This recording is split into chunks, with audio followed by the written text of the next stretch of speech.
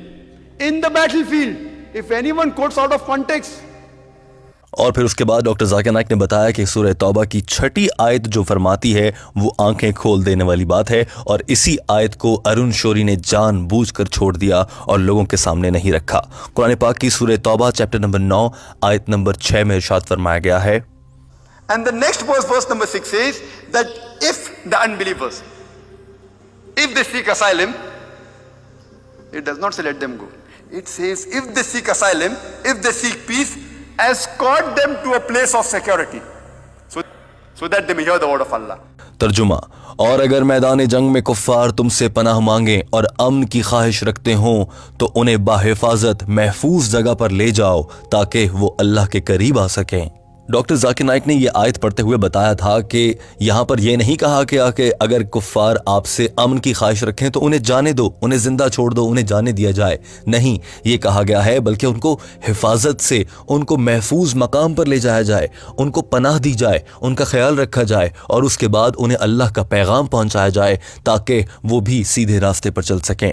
Doctor Zakir Naik نے کہا کہ آج کے اس دور میں یا کسی بھی مقام پر کتنی بھی بڑی جنگ جاری ہو، کوئی جنرل یہ تو کہہ سکتا ہے کہ اگر کوئی دشمن ہتھیار ڈال دے اور امن کی خواہش کا اظہار کرے تو اسے معاف کر دیں، اسے میدان جنگ سے زندہ جانے دیا جائے، اسے مارا نہ جائے. مگر یہ کوئی جنرل یا دنیا کا کوئی بھی ملک کسی بھی فوج کے ساتھ لڑائی کے موقع پر یہ نہیں کہہ سکتا، کسی صورت نہیں کہہ سکتا کہ اگر آپ کا دشمن ہتھیار ڈال دے اور وہ امن چاہتا ہو تو اس کو باحفاظت اپنے حصار میں لے کر محفوظ مقام پر لے کر جاؤ، اس کا خیال رکھو، پھر اس کے بعد اسے دین اسلام کی دعوت اور تبلیغ کی جائے.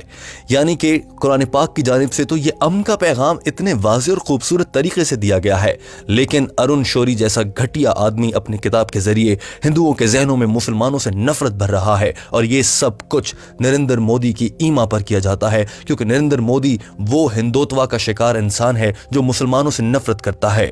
Today, the most generous army general, the maximum intelligent soldier, that if the enemy wants peace, let them go. Which army general will say that escort them to a place of security? But this is what Quran says. If you read in context, doctor Zakir Naik اپنی بات مکمل کر چکے تھے اور پورا hall تالیوں سے گونجنے لگا تھا. ڈاکٹر ذاکر نائک نے واضح کر دیا تھا کہ قرآن پاک کو اگر اقتباس کے ساتھ پڑھا جائے، سیاق و سباق کے ساتھ، یعنی کہ کچھ آیات کو چھوڑ کر نہ پڑھا جا رہا ہو تو اس کے معنی بہت واضح ہیں. اور دین اسلام یا قرآن کہیں نہیں کہتا کہ جہاں پر ہندو یا کافر کو دیکھو اس کو مار دیا جائے. یہ نفرت پھیلانے کی سازش ہے جو کہ نریندر مودی کے کہنے پر وہاں کے پنڈت بار بار کر رہے ہیں، اور یہ کام آج بھی ہو رہا ہے. دوستو، ٹیم ہم قدم اس پوری صورتحال پر آپ کی رائے جاننا چاہتی ہے. آپ بھی جانتے ہیں کہ بھارت میں مسلمانوں پر ظلم اور تشدد کیا جاتا ہے، انہیں جہاں دیکھا جاتا ہے اذیت کا نشانہ بنایا جاتا ہے. کبھی گاؤ رکشا کے نام پر تو کبھی کسی اور موضوع پر مسلمانوں کو قتل کر دیا جاتا ہے. آپ کی اس پر کیا رائے ہے؟ کامنٹ کر کے ہمیں اپنی رائے کا اظہار ضرور کیجیے گا. اگر آپ کا تعلق بھارت سے ہے اور آپ ایک ہندو ہیں اور یہ ویڈیو دیکھ رہے ہیں تو ضرور بتائیے کیوں آپ کے ذہنوں میں یہ نفرت بھری جاتی ہے. اور دوستو، وہ مسلمان لوگ جو یہ ویڈیو دیکھ رہے ہیں وہ اس مسئلے کا کیا حل سمجھتے ہیں؟